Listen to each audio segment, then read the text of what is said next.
राहुल गांधी ने, कांग्रेस की सरकार ने, राहुल के मुख्यमंत्री ने एक ऐसा कानून एक विधानसभा से पास करवाया। भारतीय जनता पार्टी के एमएलएज के सामने कांग्रेस ने एक ऐसा मास्टर स्ट्रोक लगाया है कि प्रधानमंत्री नरेंद्र मोदी की भी दुकान बंद हो जाएगी। 7 साल की सजा का प्रावधान भी है और कुल मिलाकर अभी तक अगर देखा जाए तो इस देश में शायद किसी राज्य ने पहली बार एक ऐसा कानून पारित किया है। क्या है वो कानून? प्रधानमंत्री नरेंद्र मोदी की दुकान कैसे बंद हो जाएगी और नियमों का उल्लंघन करने पर जेल जाने की नौबत कैसे आ जाएगी, ये सारी बातें जरा विस्तार से समझने की जरूरत है, क्योंकि निश्चित तौर पर यह कांग्रेस का एक मास्टर स्ट्रोक है। नमस्कार, मैं स्वप्निल और आप मुद्दा देख रहे हैं। दोस्तों, आगे बढ़े उससे पहले वही छोटी सी अपील। मुद्दा इन दिनों एक गंभीर आर्थिक समस्या से जूझ रहा है। एक तरफ हमारे मेन बैंक अकाउंट फ्रीज चल रहे हैं, तो दूसरी तरफ हमारे 28 साल पुराने चैनल को हमसे लंबे समय तक छीन कर रखा गया था। ऐसे में आपसे गुजारिश है, यदि आप चाहें, यदि आप सक्षम हो, तो मुद्दा की छोटी छोटी मदद जरूर कीजिएगा। इसके लिए आप स्क्रीन पर दिख रहे क्यूआर कोड या फिर के नीचे दिख रहे यूपीआई नंबर का इस्तेमाल कर सकते हैं। अब आगे बढ़ते हैं। दोस्तों, जरा कल्पना कीजिए, समाज को एक साथ रखने के लिए, देश की एकता को और ज्यादा समृद्धि देने के लिए यदि कोई मुख्यमंत्री, यदि कोई सरकार एक कानून लेकर आए तो उससे किसी को क्या आपत्ति हो सकती है। लेकिन नहीं, यहां पर भी भारतीय जनता पार्टी को आज आपत्ति हुई और विधानसभा में जमकर हंगामा किया गया।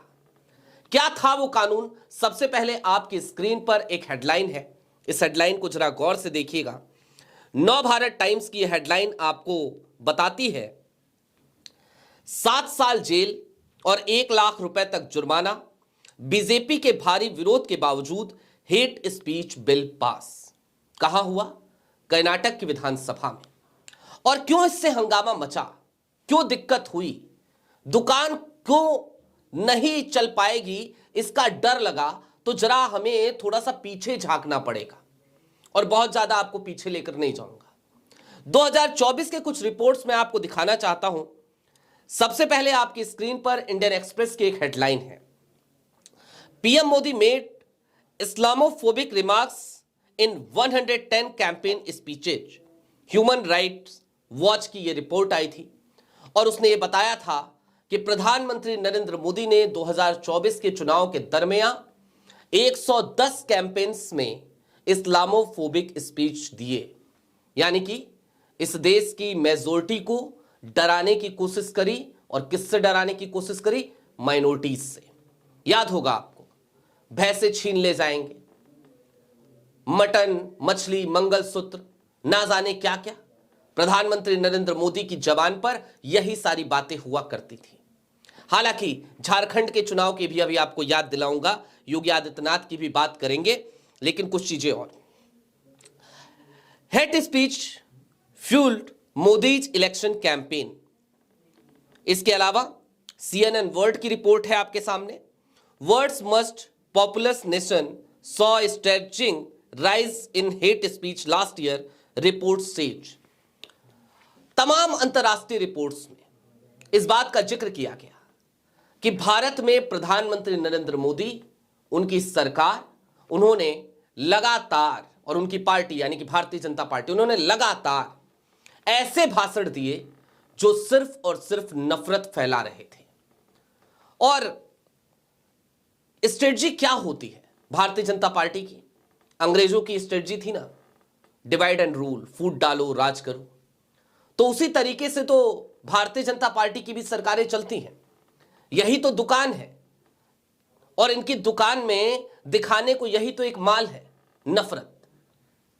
तो वो जो नफरत है, जो नफरती भाषण है, यदि उस पे ही किसी राज्य में रोक लग जाएगा तो जाहिर सी बात है छटपटाहट होगी, तड़प उठेगी, मचलेंगे, हड़कंप मचेगा।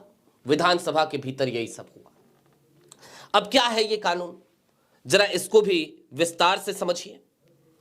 दरअसल कर्नाटक विधानसभा ने हेट स्पीच और हेट क्राइम्स प्रिवेंशन बिल 2025 को विपक्ष के विरोध के बीच पारित कर दिया। गृह मंत्री जी परमेश्वर ने कहा कि समाज में बढ़ती नफरत को रोकना आवश्यक है और इस बिल के तहत अधिकतम 7 साल की जेल और 1 लाख रुपए तक का जुर्माना हो सकता है। कर्नाटक विधानसभा में गुरुवार को यह बिल पास किया और जब यह बिल लेकर के आए जी परमेश्वर, कर्नाटका के गृह मंत्री, तो वो भावुक हो गए। उन्होंने कहा कि भेदभाव के अपने निजी अनुभवों को उन्होंने वहां पे साझा किया। उन्होंने बताया कि बचपन में जब वो स्कूल जाते थे तो लोग उन पर पानी फेंकते थे। सोचिए, एक गृह मंत्री विधानसभा में अपने ऊपर क्या बीती है, वो तमाम बातें बता रहा है। उन्होंने कहा कि समाज में धर्म, जाति और लिंग के आधार पर नफरत बढ़ रही है, जिसे रोकना जरूरी है।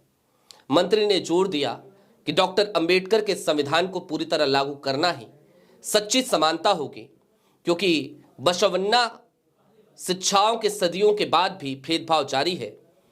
हमें बाबा साहब के दिए संविधान को लागू करना चाहिए।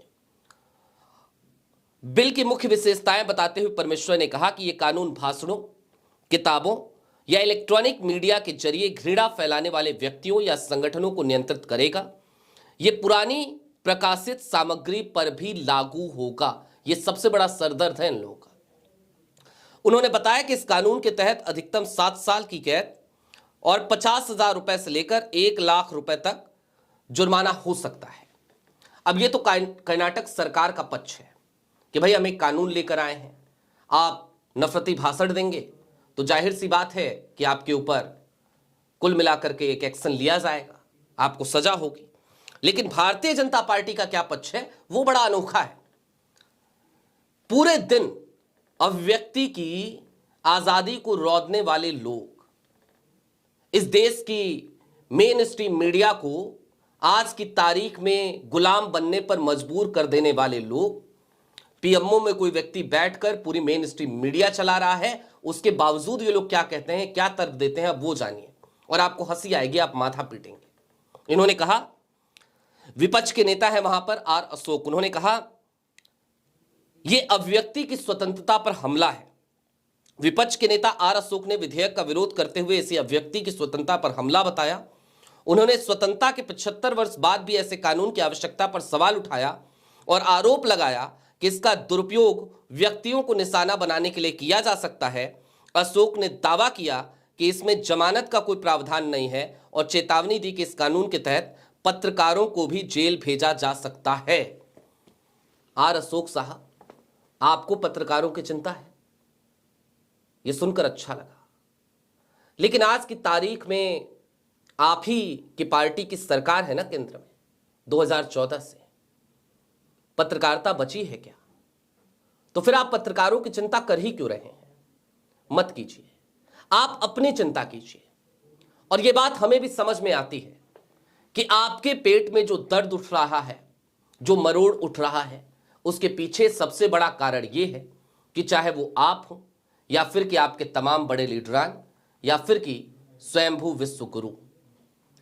जब कभी भी चुनाव होता है और लगता है चुनाव में हम पिछड़ रहे हैं, तो जबान पर वही नफरती भाषण। बिहार का चुनाव अभी हालिया दिनों में बीता है। पूरे बिहार के चुनाव में इस देश के गृह मंत्री की जबान पर क्या था?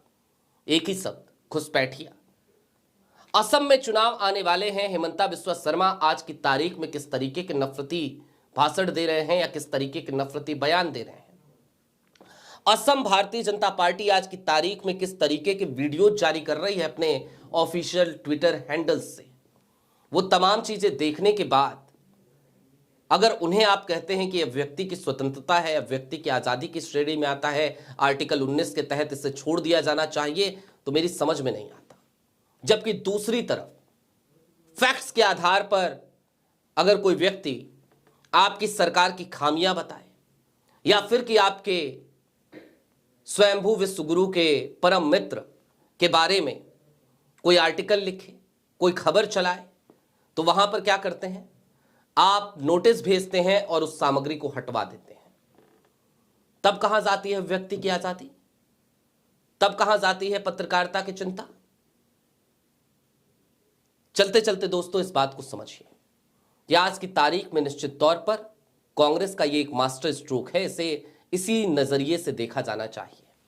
और विपक्ष की जहां जहां भी सरकारें हैं, अभी भी जहां जहां सरकारें हैं, वहां पे इस तरीके का बिल लेकर के उन्हें आना चाहिए, और इसलिए आना चाहिए ताकि भारतीय जनता पार्टी आगामी चुनावों में कम से कम उन राज्यों में इस तरीके की हरकतें ना कर सके, और करे तो फिर चुनाव बीतने के बाद उन पर एक्शन तो हो। क्योंकि जाहिर सी बात है, चुनाव चल रहे होंगे तो आचार संहिता लगी होगी, और चुनाव आयोग तो आज की तारीख में धृतराष्ट्र है या नहीं है पता नहीं, गांधारी जरूर बन बैठा है। बहरहाल अभी के लिए दीजिए इजाजत। चलते चलते फिर वही अपील, चैनल पर नए हो तो सब्सक्राइब करते हुए जाइएगा, सक्षम हो तो छोटी छोटी मदद मुद्दा की जरूर कीजिएगा। बहुत शुक्रिया दोस्तों। आगे बढ़े उससे पहले वही छोटी सी अपील, मुद्दा इन दिनों एक गंभीर आर्थिक समस्या से जूझ रहा है। एक तरफ हमारे मेन बैंक अकाउंट फ्रीज चल रहे हैं, तो दूसरी तरफ हमारे 28 साल पुराने चैनल को हमसे लंबे समय तक छीन कर रखा गया था। ऐसे में आपसे गुजारिश है, यदि आप चाहें, यदि आप सक्षम हो तो मुद्दा की छोटी छोटी मदद जरूर कीजिएगा।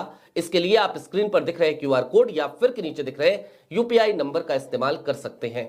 अब आगे बढ़ते हैं।